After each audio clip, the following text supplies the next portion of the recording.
Début de semaine à tous, madame, monsieur, et bienvenue à cette autre édition de la revue des Grandes Unes. C'est la première de la semaine sur Equinox Télévision. La presse est disponible dans les kiosques ce matin. Qu'est-ce qu'elle nous propose? Découvrons ensemble la nouvelle expression par le crise anglophone. Un autre sous-préfet enlevé, c'est le grand titre du journal, en plus du chef de terre.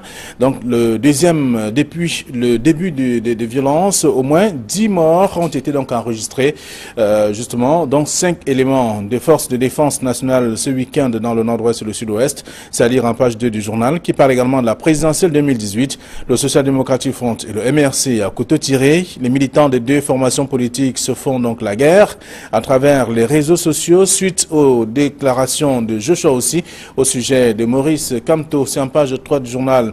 Le journal s'intéresse au lions indomptables. Tacle de Bidong Pat. Le ministre des Sports a désigné donc l'entraîneur au moment où la Fédération camerounaise de football s'apprêtait encore donc à l'auditionner. C'est en page 8 et le journal s'intéresse aussi à autre chose parlant de Boya. Flou autour de la libération des chefs. 5 des 7 autorités traditionnelles libérées ont été reçues par le Premier ministre et le ministre de l'administration territoriale. En tout cas, en fin de semaine dernière, on parle de la CAN 2019 avec les chantiers à l'épreuve du temps. C'est à découvrir en page 5 et 7. Tout un dossier proposé par le journal La Nouvelle Expression et comprendre également ce qui ne va réellement pas. Le journal Le Messager qui est dans les kiosques ce matin parle de la présidence qui impose Sidor et Kluivert. Donc, parlant de deux nouveaux coachs, jamais shortlisté. Donc, le duo néerlandais vient d'être nommé à la tête de l'encadrement technique de l'équipe nationale de football. C'est à lire donc dans le journal ce matin. Le journal parle également d'un officier de police assassiné à Moutenguene. C'est dans le cadre de la crise anglophone. À découvrir aussi dans le même journal, l'hôpital central de Yaoundé tranche de vie des césarisés, en tout cas, séquestrés dans cet hôpital. Mais où sont passées ces personnes? Le journal ne précise véritablement pas, mais on observe simplement que ce jour-là, le jour de la conférence de presse, des femmes, tout au moins séquestrées n'étaient plus visibles dans cette formation hospitalière. C'est à lire dans le journal Le Messager de ce matin. Le journal Émergence, le quotidien privé bilingue, parle de la présidentielle avec les coulisses des difficiles tractations de l'opposition pour une coalition. C'est à lire dans le journal. Maurice Kamto, Joshua aussi, Kerimuna et Cabral Libi sont rencontrés à Yaoundé pour négocier. C'est en page 3 et 4 également de ce numéro. Le journal est dans les kiosques. Le journal s'intéresse également au nord-ouest et au sud-ouest. Week-end sanglant pour les forces de défense et de sécurité. C'est à lire dans l'émergence. Bien d'autres sujets également sont à découvrir. Le journal Le Quotidien Le Jour qui est dans les kiosques parle de Moutenguene avec un officier de police principal abattu chez lui, donc à son domicile. C'est à lire dans le journal, en page 4 du journal. Donc le journal s'intéresse également aux lions indomptables aussi. Ce sont tant de sujets à découvrir dans le quotidien Le Jour. Le quotidien Cameroun Tribune qui est dans les kiosques parle de l'autorité traditionnelle libérée à Boya. Les encouragements du chef de l'État, c'est à lire donc en page 3 du quotidien Cameroun Tribune qui parle également du sport avec les deux entraîneurs en tout cas et qui arrivent donc qui sont des Néerlandais, des frères qui viennent donc entraîner l'équipe nationale du Cameroun. C'est à lire dans le journal le Cameroun Tribune. Le journal Éco Matin s'intéresse donc à la gestion publique avec une question: où va l'argent de l'ECAM? La réponse est à découvrir dans le journal, le dossier en tout cas proposé par ce numéro. Le journal s'intéresse aussi au JICAM avec le JICAM, le SICAM qui a donc des problèmes aujourd'hui selon bien entendu le journal et qui donc propose ce numéro. Le Cameroun qui refuse de se doter d'une cour de compte, c'est à découvrir dans le même journal Éco Matin de ce matin. Alors, le soir hebdomadaire parle du Hajj 2018. Les pèlerins musulmans remercient Paul Biya. Des sujets pas les moindres, en tout cas, à découvrir dans le même journal. Bidong Pat qui met donc fin aux rumeurs parlant tout au moins de l'équipe dirigeante de l'équipe nationale de football. Également à lire ce matin dans le journal. Et puis, l'aide du Sahel qui parle de la CAN 2019. Attention au syndrome de 1972. Qu'est-ce qui a été fait? De toute façon, le journal rappelle ces moments-là et avec ce qui est fait également en ce moment, à la veille donc de cette Coupe d'Afrique des Nations de football, édition 2019, qui est donc organisé par le Cameroun aujourd'hui avec des chantiers qui ne sont pas achevés, des infrastructures en cours de construction également. C'est à lire dans le dossier proposé par l'Œil du Sahel ce matin. D'autres informations aussi. L'essentiel parle également de ces deux entraîneurs qui arrivent nouvellement. Peuvent-ils nous faire gagner la CAN? C'est une grosse question à lire dans le journal. Donc la réponse est contenue dans ce numéro. Le journal parle également de prédictions. Macron invite Biya en France en novembre. Est-ce que c'est pour notamment confirmer sa réélection à la tête de la magistrature suprême. C'est une grosse question, mais l'analyse est contenue dans le journal essentiel de ce matin et d'autres informations aussi. On va poursuivre avec mutation qui est dans les kiosques parlant du poids électoral. Les scénarios pour gagner la présidentielle sont contenus dans le journal et on peut lire également avec notamment les acteurs qui s'impliquent davantage dans ce processus. Également, intégration qui parle donc de la crise anglophone, la CEAC contre un déploiement des casques bleus au Cameroun, c'est à lire dans le journal ce matin. À lire également d'autres informations parlant notamment de Jean-Blaise Gouette qui l'envole ou le rêve de voler haut, c'est également à lire dans ce numéro. Ce sont ces paroles relayées ici par le journal Intégration qui est dans les kiosques. On va terminer avec Alara qui parle donc de l'immeuble de la mort. La NIF bloque un paiement de 250 millions de francs CFA accordé par le ministère des Finances à un avocat. C'est là le dossier. Le dossier parle également de détournement des fonds publics. Un ancien greffier en chef écope donc de 10 ans de prison. Voilà autant d'informations à lire dans la presse ce premier jour de la semaine. Thierry Ngapé, bonjour. Bonjour Flavien Ndongo, bonjour également aux téléspectateurs de la revue des Grandes Dunes. C'est un plaisir d'être là ce matin. Merci d'être avec nous. En face de vous, il y a Bernard Batana, bonjour. Bonjour Flavien, bonjour Thierry. Good morning. It's a great pleasure to be there. Moi, j'entre aujourd'hui par deux sujets majeurs qui méritent d'être signalés. Le premier, c'est celui de l'hôpital à Kintini. Parce qu'à la suite de l'hôpital centrale de Yaoundé, il y a une information qui a circulé dans les réseaux sociaux faisant état de ce qu'à l'hôpital à Kintini, il y a une prison où sont gardés les jeunes mamans et les bébés qui n'ont pas payé les soins. Alors, nous ne pouvions pas venir sur ce plateau sans passer par l'hôpital à Kintini, où nous n'avons trouvé ni prison, ni jeunes mamans gardées. On a même fait état de la femme d'un aveugle qui était séquestré quelque part. Mais on a plutôt vu un hôpital qui est en pleine mutation, avec un accueil automatisé, avec des guichets de banque, avec un service BIP qu'on a aménagé. Je pense qu'il faut que les gens fassent attention aux nouvelles qu'on donne. Vous savez, l'hôpital de la Kintini, c'est un lieu hautement sensible où on ne devait pas donner. Nous avions eu toutes les formations sanitaires d'ailleurs. Alors, le deuxième fait que nous voulions signaler, c'est aussi un fait social. Il y a 1500 ex-employés du chantier naval qui sont prêts à aller à Yaoundé avec femmes et enfants pour réclamer leurs droits. Ils sont partis de l'hôpital, du chantier naval depuis 2011. Et depuis 2011, ils ne sont pas rentrés dans leurs droits. Et ils pensent qu'à l'occasion de la rentrée scolaire, il faut qu'ils rentrent dans leurs droits. Ils ont fait des lettres. La presse avait fait mention. Voilà, ils ont fait des lettres aux fins d'intervention au président du Sénat, au président de l'Assemblée nationale, au Premier ministre et consorts pour leur dire que si s'ils ne rentrent pas dans leurs droits, ils feront une descente sur Yaoundé. De toute façon, merci. Ce sont des informations qui ont fait le tour des tabloïds il y a quelques mois seulement. Revenir encore, en tout cas, sur ces cas, on observe simplement qu'il y a aussi des actions qui sont menées par ces derniers et l'administration qui tarde donc simplement à réagir. La presse est donc disponible dans les kiosques ce matin avec notamment la nouvelle expression qui parle de la crise anglophone, un autre sous-préfet enlevé, ça c'est l'un des titres du journal. Le journal qui parle également, le Messager qui revient également parle d'un officier de police qui a été assassiné à Moutenguene. Donc bref, la plupart des tabloïds reviennent également ce matin. Émergence par exemple qui parle du sud-ouest et du nord-ouest, un week-end sanglant sur les forces pour les forces de défense et de sécurité.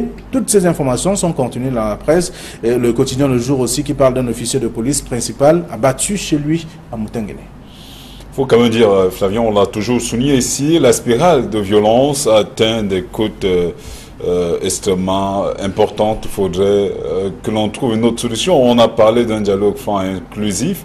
On continue à demander justement aux uns et aux autres de se mettre véritablement sur la table. Pourquoi pas, peut-être pas des négociations, mais des débats pour que cette situation soit totalement jugulée. Parce que jusqu'à preuve de contraire, l'armée républicaine a suffisamment travaillé là-dessus. Vous avez vu ce qui s'est passé ce week-end.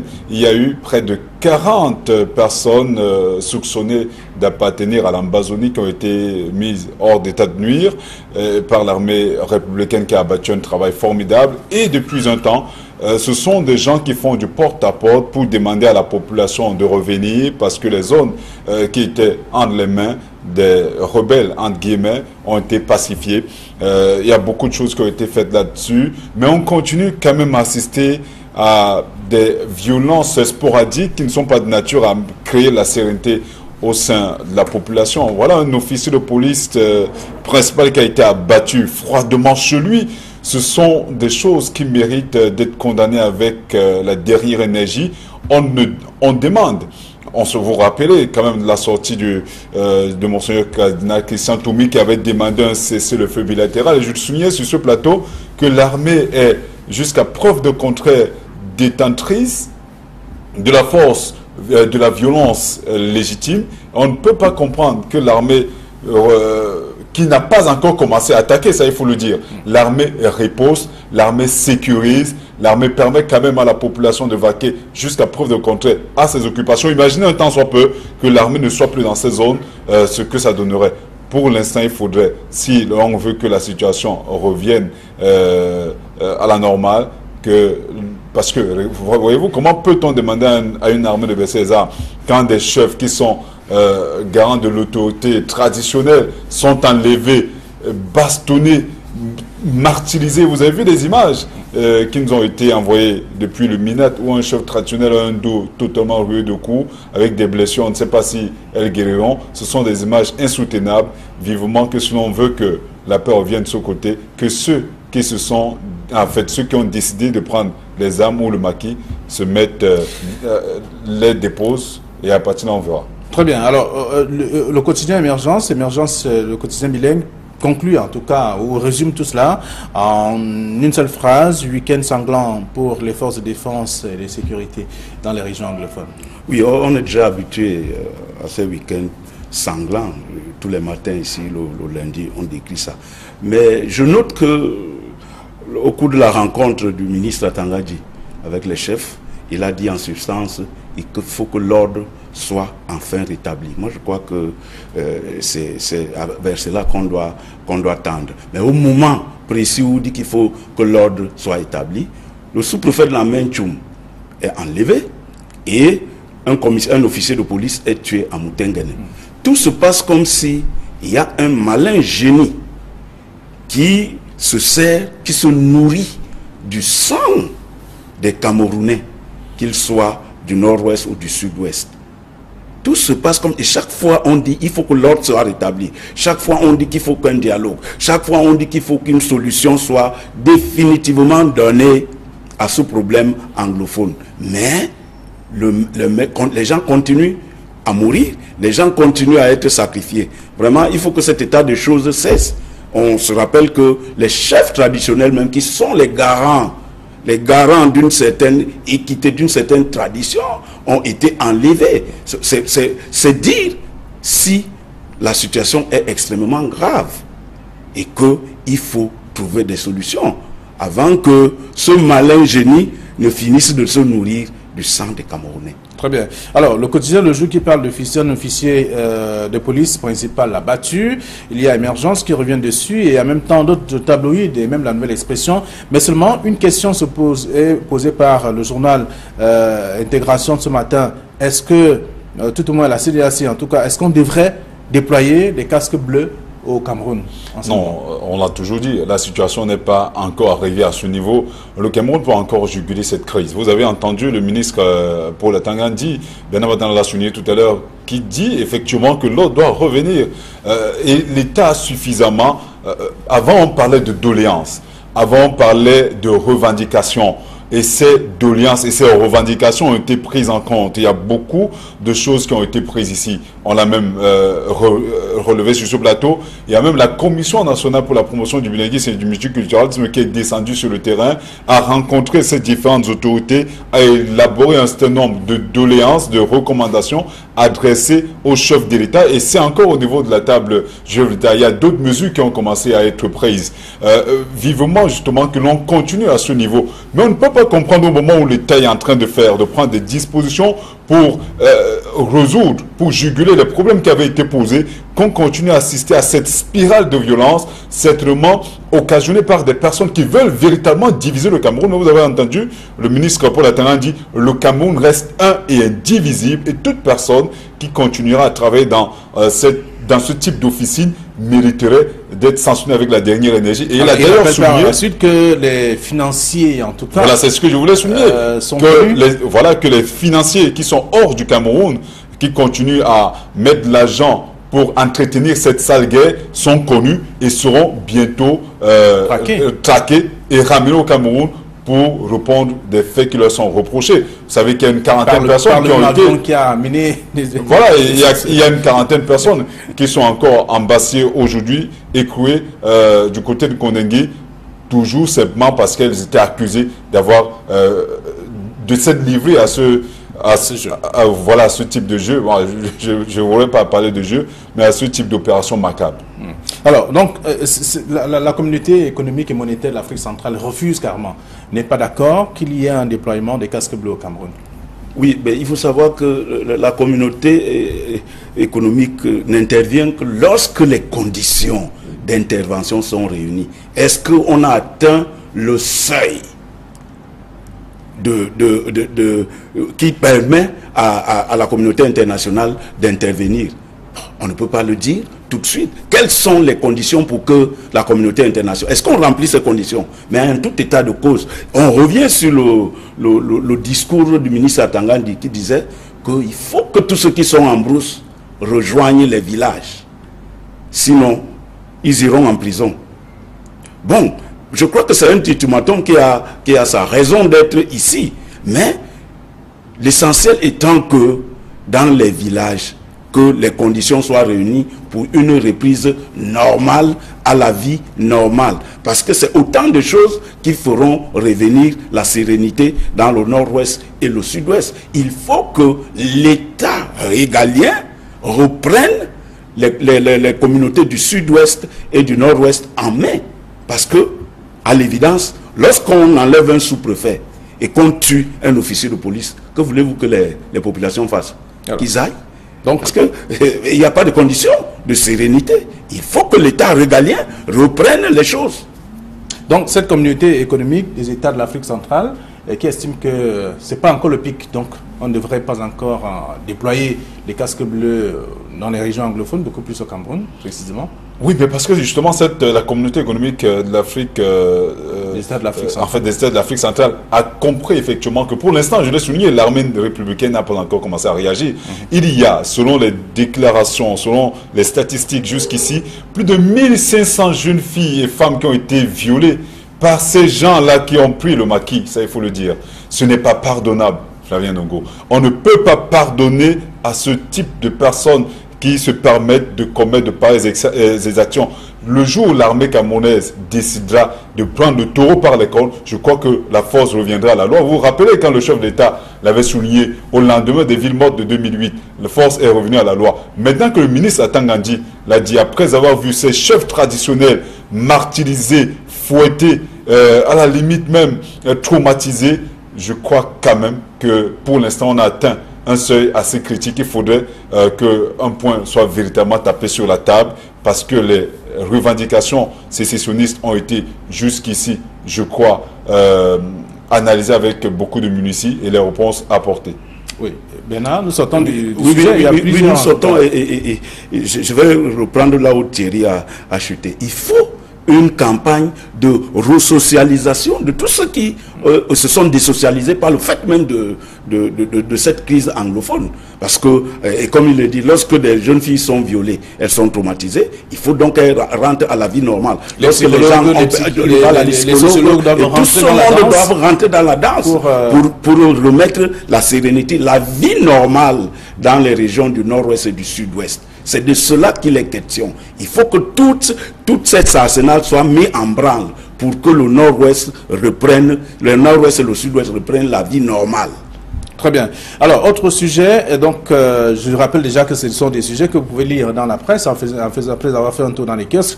On va parler de la présidentielle 2018 avec le Social Democratic Front et le MRC qui sont aujourd'hui à couteau tiré. D'ailleurs, les militants de ces deux formations donc, se font la guerre à travers les réseaux sociaux, des messages à gauche et à droite. Donc on n'arrive pas à comprendre, c'est à la suite de la déclaration de Joshua aussi au sujet de Maurice Kamto. En fait, une certaine déclaration. On ne peut pas dire de manière péremptoire que la déclaration est du candidat Joshua Oshi, parce que jusqu'à preuve de contraire, le camp du SDF continue à démontrer, en fait à souligner qu'il s'agit d'un élément qui a été monté et que la voix de Joshua aussi a été truquée. On n'avions pas d'éléments pour le dire ici avec les attitudes. La communication du chef de cabinet. Justement, c'est le maire Jean-Robert Wafo qui le souligne. Maintenant, c'est simplement déplorable de voir une opposition une fois de plus émiettée, de voir une opposition une fois de plus balkanisée sur des éléments assez, pour moi, spécieux, qui ne mériterait même pas que l'on s'y attarde. On aurait pu trouver notre solution pour régler ce problème. D'ailleurs, ces leaders l'ont compris. C'est la raison pour laquelle il y a une rencontre jusqu'ici assez secrète qui s'est tenue entre Maurice Kamto, Joshua Oshi, Cabral Libi et Maître Keremouna. On espère justement qu'au sortir de cette union, qu'il y aura une véritable coalition capable de faire le poids au président Biya, parce que le RDP, c'est une machine électorale. Quand le SDF se réunit à Douala pour la session du littoral qui ne mobilise que 10 millions, le RDPC dans le littoral en mobilise 126 et imaginez, ça se poursuit dans d'autres zones. Donc il faudrait une véritable alternative sérieuse au programme politique du candidat du RDPC pour amener les électeurs à croire ou à commencer à espérer justement qu'un changement est possible. Mais je crois quand même que rien n'est impossible, même en rang dispersé, l'opposition peut faire bouger les rangs. Mais rappelons-nous quand même qu'en 1992, il a fallu que d'autres se désolidarisent et permettent à une ou deux formations politiques de prendre les devants. Très bien. Alors donc le Social Democratic Front et le MRC qui aujourd'hui s'affrontent, alors que ce sont des partis de l'opposition qui devraient plutôt se mettre ensemble pour faire face à... Voilà.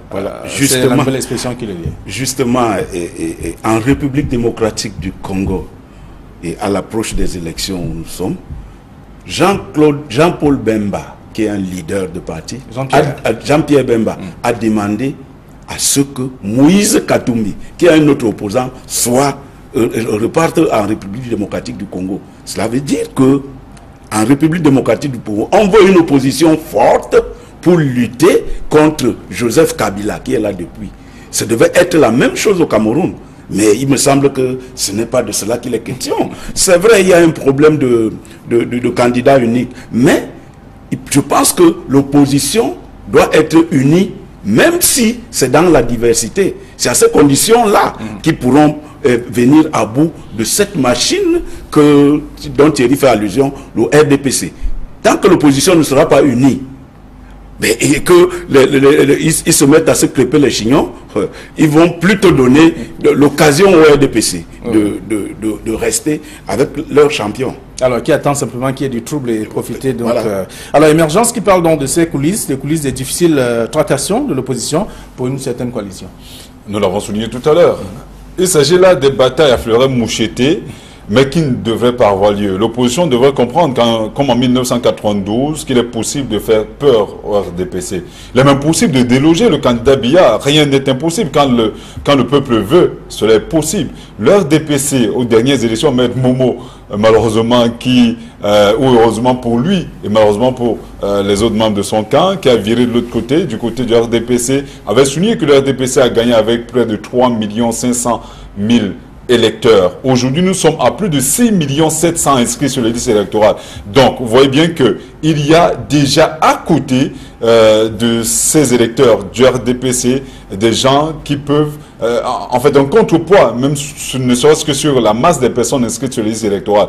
Est-ce qu'à partir de là, l'opposition camerounaise va continuer à se diviser le reste des voix? Est-ce qu'elle ne devrait pas travailler à prendre dans les 3 500? Parce que les 3 500 ne sont pas seuls. Les 3 500 000 ne sont pas seulement les militants du RDPC. Il y a des gens apolitiques, il y a des sympathisants qui ont voté pour le président Biya. Voilà, il faudrait justement que les uns et les autres travaillent davantage à vraiment à récupérer quelques voix, pourquoi pas pour les mettre au solde de l'opposition, mais pas en se crêpant le chion pour épouser les thèmes de Bernard Atana. Non, il faudrait justement que l'opinion le comprenne, l'opposition camerounaise doit davantage travailler. On les attend à ce niveau. S'ils tiennent vraiment au changement qu'ils tentent, qu'ils soulignent à Uadja sur les plateaux de télévision, s'ils veulent que les choses changent, il est plus que jamais temps de commencer à travailler ensemble pour qu'on arrive à ce niveau. Très bien. Et Mutation de dire ce matin, qui s'intéresse d'ailleurs au poids électoral, peut parler des scénarios pour gagner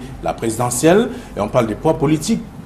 Voilà, des scénarios pour gagner la présidentielle. Cela centre dans le... C'est-à-dire que le jeu politique est compliqué. Vous n'allez pas demander, parce que là c'est des spéculations de journalistes qui veulent que absolument qu'on voit l'opposition réunie. Non, il y a des jeux politiques. Vous n'allez pas demander à l'opposition de dévoiler toutes ces stratégies aujourd'hui. Non, mais ce n'est pas la presse qui veut absolument que l'opposition se mette ensemble. Les partis politiques eux-mêmes veulent simplement... L'essentiel étant ici pour chaque parti politique de battre campagne et de mobiliser le maximum d'électeurs. Il y a demandé quelle opposition... voilà justement quelle position pour que cette mobilisation individuellement collective fasse poids au RDPC. C'est de cela qu'il est question. Okay. Il ne s'agit pas ici de dévoiler les stratégies de l'opposition pour qu'en face, on conçoit la contre-stratégie. Parce que c'est de cela qu'il est question. C'est des jeux politiques. C'est à lire dans la presse en tout cas ce matin. On va vous dire un mot avant de sortir. Il nous reste quelques secondes seulement. On parle des Lions indomptables avec le tacle de Bidon Pat, qui aujourd'hui, pendant que la FECAFOOT attendait, s'apprêtait donc encore à auditionner ceux qui vont désormais gérer l'équipe nationale, lui l'avait décidé, en tout cas il a désigné ces derniers qui sont déjà connus. Le messager de ce matin qui parle donc des Lions indomptables avec la présidence qui impose Sidorf et Clever qui vont désormais gérer l'équipe nationale. En fait, ça fait le tour de la presse ce matin. Bien le tabloïd s'intéresse justement à cette nomination de ces entraîneurs qui vont gérer notre équipe. Mais une question de l'œil du Sahel, attention au syndrome de 1972. Oui, parlant des infrastructures, il est clair que quand les stades évoluent sur le terrain, les infrastructures routières, hospitalières et le reste ne suivent pas, et vivement que ce... Regardez à quoi ressemble la ville de Douala. On est même fatigué d'en parler. Il devient pratiquement impossible de circuler dans la ville de Douala à cause justement de l'état assez avancé, l'état d'élabrement assez avancé de nos infrastructures routières, vivement que l'on s'y penche davantage. Mais le syndrome, on peut avoir organisé une CAN, une fois de plus, voilà également notre aspect, on peut avoir organisé une CAN et la paix. Mais on espère justement qu'avec ces entraîneurs de haut volt, Patrick Kluivert et Clarence Zidorf, qui ont suffisamment eu à apporter du leur dans l'encadrement technique et managérial du Paris Saint-Germain, du Milan AC, de l'équipe nationale d'Hollande, et qui a même été demi-finaliste de la Coupe du Monde. Il y a un volet qu'il ne faut pas négliger. Oui. C'est une nouvelle... Enfin, je voudrais dire, il faut cultiver cette cohabitation, parce que les deux n'ont presque jamais travaillé ensemble. Oui, je disais tout à l'heure dans les coulisses qu'on attendait le sorcier blanc, mais on a trouvé deux sorciers noirs. Nous pensons que cette fois-ci, la cohabitation, l'aspect technique, parce que c'est quand même des entraîneurs confirmés, ils étaient même de bons footballeurs, des footballeurs confirmés, professionnels confirmés, qui ont des états de service éloquents, qui ont des états de service appréciables. Bon, ces deux sorciers noirs, je pense que quand ils arrivent au Cameroun, ils trouvent une équipe qui n'est pas au top de sa forme. On peut peut-être déplorer le fait qu'ils soient arrivés un peu pas très tôt, un peu sur le tard. Mais nous pensons qu'ils pourront, leur know-how qui est avéré, pourra peut-être nous aider à avoir finalement notre coup qu'on a tant attendu en 1972. C'est ce qu'on appelle le syndrome de 1972. Mais il faut dire, par rapport au syndrome de 1972, que nous accueillons 24 pays. D'accord. Alors, peuvent-ils nous faire gagner la CAN? Ça, c'est la question de l'essentiel, le journal ce matin. De laisser le soin aux lecteurs d'aller découvrir. C'est notre souhait le plus ardent. Voilà, c'est une question. Merci à vous, chers messieurs. Bon retour à vos différentes rédactions. Ils ont l'expérience. Ils ont joué ensemble. Hein. D'accord. Allez, bonne journée à vous. La suite, c'est dans les kiosques ce matin. Bonne journée.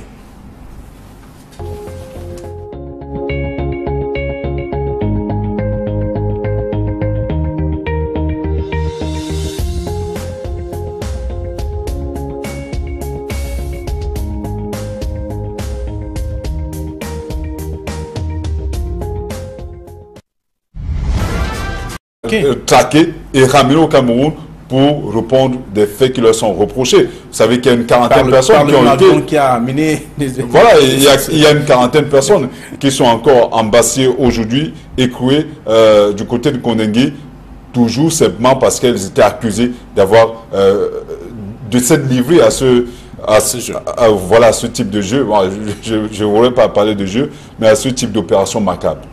Alors, donc, la communauté économique et monétaire de l'Afrique centrale refuse carrément, n'est pas d'accord qu'il y ait un déploiement des casques bleus au Cameroun. Oui, mais il faut savoir que la communauté économique n'intervient que lorsque les conditions d'intervention sont réunies. Est-ce qu'on a atteint le seuil qui permet à la communauté internationale d'intervenir? On ne peut pas le dire tout de suite. Quelles sont les conditions pour que la communauté internationale... Est-ce qu'on remplit ces conditions? Mais en tout état de cause, on revient sur le discours du ministre Atangandi qui disait qu'il faut que tous ceux qui sont en brousse rejoignent les villages. Sinon, ils iront en prison. Bon, je crois que c'est un ultimatum qui a sa raison d'être ici. Mais l'essentiel étant que dans les villages, que les conditions soient réunies pour une reprise normale à la vie normale. Parce que c'est autant de choses qui feront revenir la sérénité dans le nord-ouest et le sud-ouest. Il faut que l'État régalien reprenne les communautés du sud-ouest et du nord-ouest en main. Parce que, à l'évidence, lorsqu'on enlève un sous-préfet et qu'on tue un officier de police, que voulez-vous que les populations fassent? Qu'ils aillent? Donc, parce qu'il n'y a pas de conditions de sérénité. Il faut que l'État régalien reprenne les choses. Donc, cette communauté économique des États de l'Afrique centrale qui estime que ce n'est pas encore le pic, donc on ne devrait pas encore déployer les casques bleus dans les régions anglophones, beaucoup plus au Cameroun, précisément. Oui, mais parce que justement, la communauté économique de l'Afrique, des États de l'Afrique centrale. en fait, des États de l'Afrique centrale, a compris effectivement que pour l'instant, je l'ai souligné, l'armée républicaine n'a pas encore commencé à réagir. Il y a, selon les déclarations, selon les statistiques jusqu'ici, plus de 1500 jeunes filles et femmes qui ont été violées par ces gens-là qui ont pris le maquis, ça il faut le dire. Ce n'est pas pardonnable, Flavien Ndongo. On ne peut pas pardonner à ce type de personnes qui se permettent de commettre de pareilles exactions. Le jour où l'armée camerounaise décidera de prendre le taureau par les cornes, je crois que la force reviendra à la loi. Vous vous rappelez quand le chef d'État l'avait souligné au lendemain des villes mortes de 2008, la force est revenue à la loi. Maintenant que le ministre Atangandi l'a dit, après avoir vu ses chefs traditionnels martyrisés, fouettés, à la limite même traumatisés, je crois quand même que pour l'instant on a atteint un seuil assez critique. Il faudrait qu'un point soit véritablement tapé sur la table parce que les revendications sécessionnistes ont été jusqu'ici, je crois, analysées avec beaucoup de minutie et les réponses apportées.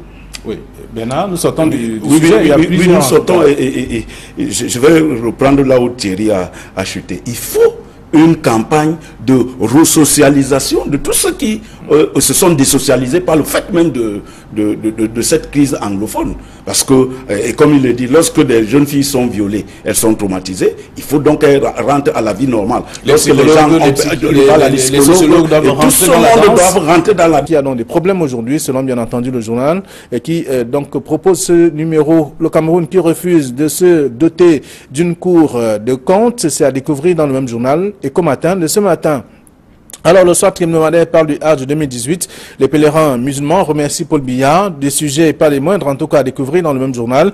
Bidung Pals qui met donc fin aux rumeurs parlant de tout au moins de l'équipe dirigeante de l'équipe nationale de football. Également à lire ce matin dans le journal. Et puis, l'Aide du Sahel qui parle de la CAN 2019. Attention au syndrome de 1972. Qu'est-ce qui a été fait? De toute façon, le journal rappelle ces moments-là. Et avec ce qui est fait également en ce moment, à la veille donc de cette Coupe d'Afrique des Nations de football, édition 2019, qui est donc organisé par le Cameroun aujourd'hui avec des chantiers qui ne sont pas achevés, des infrastructures en cours de construction également. C'est à lire dans le dossier proposé par l'Aide du Sahel ce matin. D'autres informations aussi. L'essentiel parle également de ces deux entraîneurs qui arrivent nouvellement. Peuvent-ils nous faire gagner la CAN? C'est une grosse question à lire dans le journal. Donc la réponse est contenue dans ce numéro. Le journal parle également de prédictions. Macron invite Biya en France en novembre. Est-ce que c'est pour notamment confirmer sa réélection à la tête de la magistrature suprême? C'est une grosse question, mais l'analyse est contenue dans le journal essentiel de ce matin et d'autres informations aussi. On va poursuivre avec Mutation qui est dans les kiosques parlant du poids électoral. Les scénarios pour gagner la présidentielle sont contenus dans le journal et on peut lire également avec notamment des acteurs qui s'impliquent davantage dans ce processus. Également, intégration qui parle donc de la crise anglophone, la CEAC contre un déploiement des casques bleus au Cameroun, c'est à lire dans le journal ce matin. À lire également d'autres informations parlant notamment de Jean-Blaise Gouette qui l'envole ou le rêve de voler haut, c'est également à lire dans ce numéro. Ce sont ces paroles relayées ici par le journal Intégration qui est dans les kiosques. On va terminer avec Alara qui parle donc de l'immeuble de la mort. La NIF bloque un paiement de 250 millions de francs CFA accordé par le ministère des Finances à un avocat. C'est là le dossier. Le dossier parle également de détournement des fonds publics. Un ancien greffier en chef écope donc de 10 ans de prison. Voilà autant d'informations à lire dans la presse ce premier jour de la semaine. Thierry Ngapé, bonjour. Bonjour Flavien Ndongo, bonjour également aux téléspectateurs de la revue des Grandes Dunes. C'est un plaisir d'être là ce matin. Merci d'être avec nous. En face de vous, il y a Bernard Batana, bonjour. Bonjour Flavien, bonjour Thierry. Good morning. It's a great pleasure to be there. Moi, j'entre aujourd'hui par deux sujets majeurs qui méritent d'être signalés. Le premier, c'est celui de l'hôpital à Kintini. Parce qu'à la suite de l'hôpital central de Yaoundé, il y a une information qui a circulé dans les réseaux sociaux faisant état de ce qu'à l'hôpital à Kintini, il y a une prison où sont gardés les jeunes mamans et les bébés qui n'ont pas payé les soins. Alors, nous ne pouvions pas venir sur ce plateau sans passer par l'hôpital à Kintini, où nous n'avons trouvé ni prison, ni jeunes mamans gardées. On a même fait état de la femme d'un aveugle qui était séquestré quelque part. Mais on a plutôt vu un hôpital qui est en pleine mutation, avec un accueil automatisé, avec des guichets de banque, avec un service BIP qu'on a aménagé. Je pense qu'il faut que les gens fassent attention aux nouvelles qu'on donne. Vous savez, l'hôpital de la Kintini, c'est un lieu hautement sensible où on ne devait pas donner. Nous avions eu toutes les formations sanitaires d'ailleurs. Alors, le deuxième fait que nous voulions signaler, c'est aussi un fait social. Il y a 1500 ex-employés du chantier naval qui sont prêts.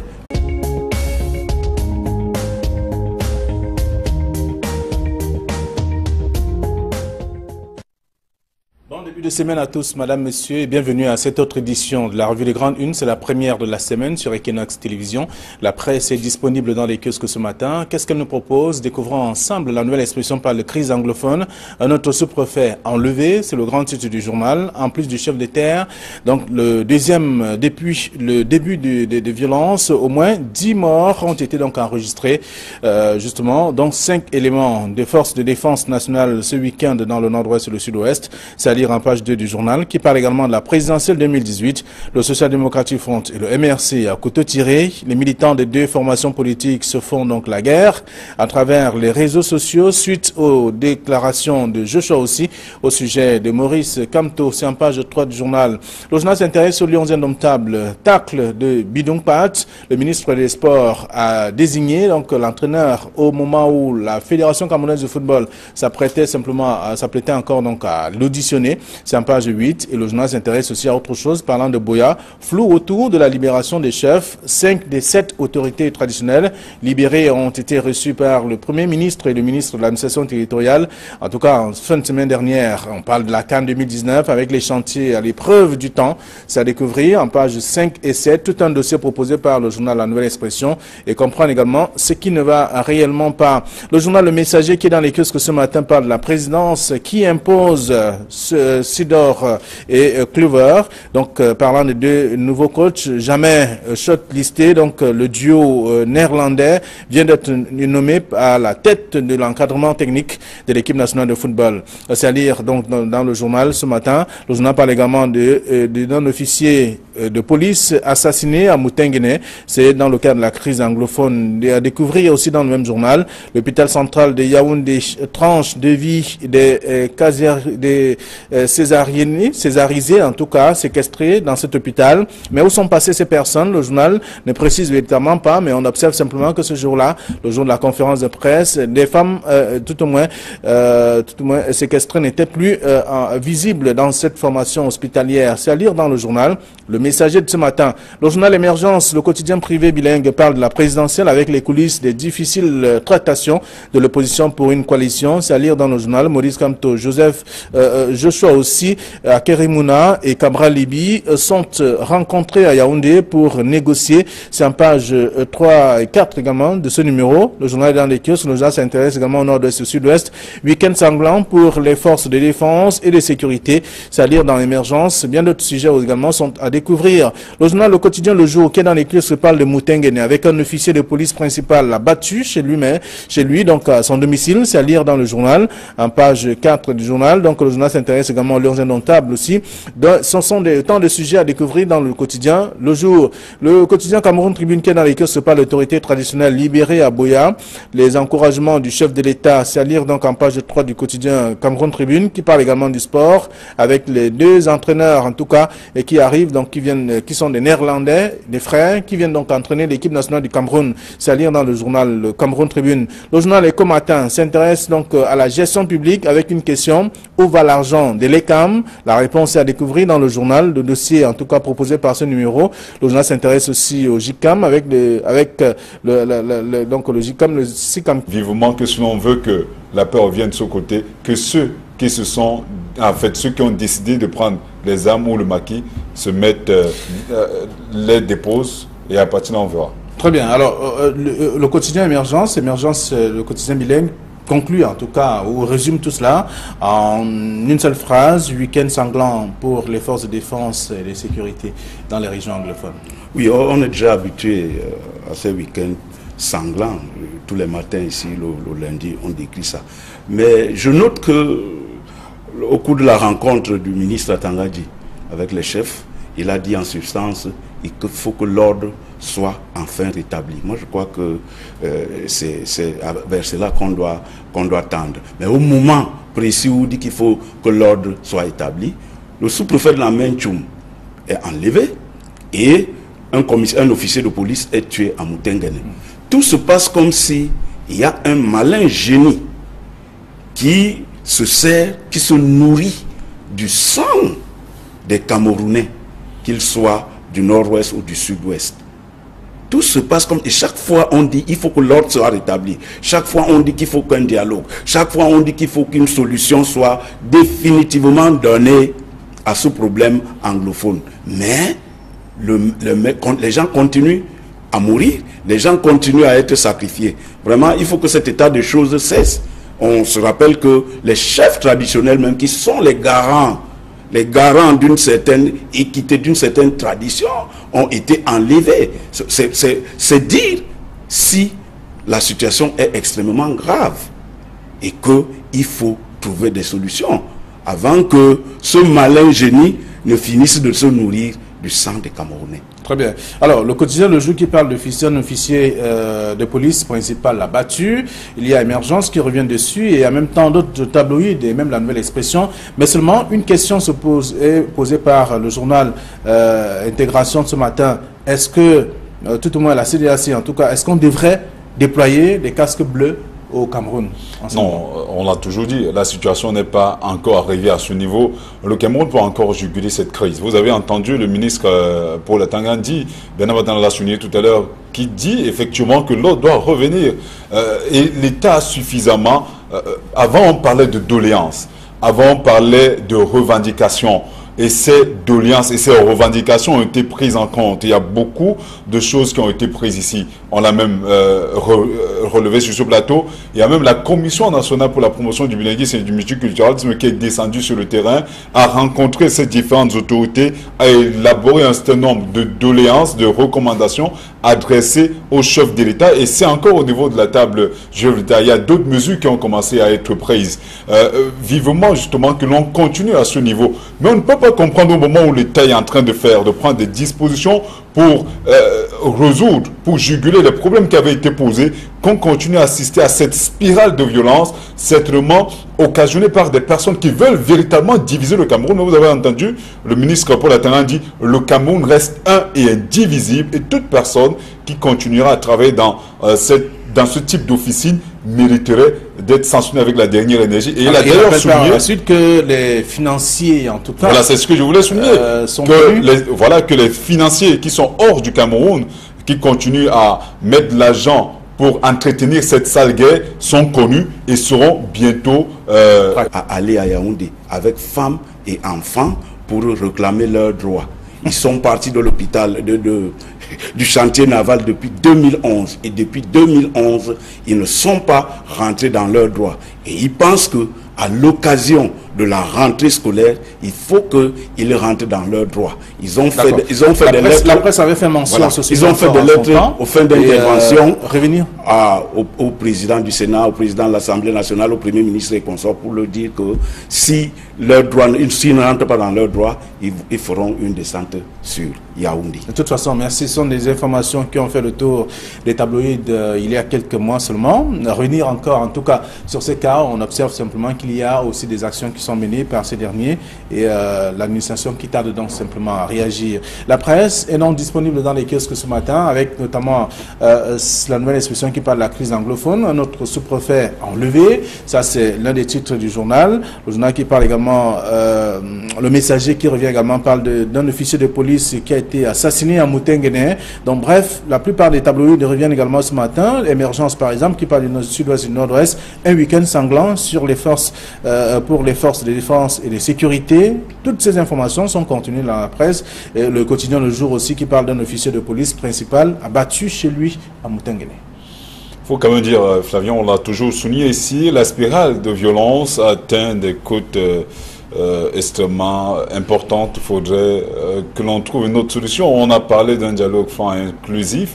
On continue à demander justement aux uns et aux autres de se mettre véritablement sur la table. Pourquoi pas, peut-être pas des négociations, mais des débats pour que cette situation soit totalement jugulée. Parce que jusqu'à preuve de contraire, l'armée républicaine a suffisamment travaillé là-dessus. Vous avez vu ce qui s'est passé ce week-end. Il y a eu près de 40 personnes soupçonnées d'appartenir à l'Ambazonie qui ont été mises hors d'état de nuire par l'armée républicaine qui a abattu un travail formidable. Et depuis un temps, ce sont des gens qui font du porte-à-porte pour demander à la population de revenir parce que les zones qui étaient entre les mains des rebelles, entre guillemets, ont été pacifiées.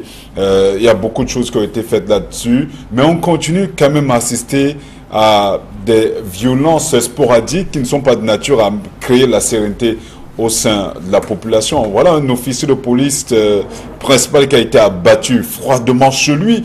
Ce sont des choses qui méritent d'être condamnées avec la dernière énergie. On demande, vous rappelez quand même de la sortie de Monseigneur Cardinal Christian Toumi qui avait demandé un cessez-le-feu bilatéral. Et je soulignais sur ce plateau que l'armée est, jusqu'à preuve de contraire, détentrice de la force, de la violence légitime. On ne peut pas comprendre que l'armée, qui n'a pas encore commencé à attaquer, ça il faut le dire, l'armée repose, l'armée sécurise, l'armée permet quand même à la population de vaquer jusqu'à preuve de contraire à ses occupations. Imaginez un temps soit peu que l'armée ne soit plus dans ces zones, ce que ça donnerait. Pour l'instant, il faudrait, si on veut que la situation revienne à la normale, que Parce que, voyez-vous, comment peut-on demander à une armée de baisser les armes quand des chefs qui sont garants de l'autorité traditionnelle sont enlevés, bastonnés, martyrisés? Vous avez vu des images qui nous ont été envoyées depuis le Minat, où un chef traditionnel a un dos totalement rué de coups, avec des blessures, on ne sait pas si elles guériront. Ce sont des images insoutenables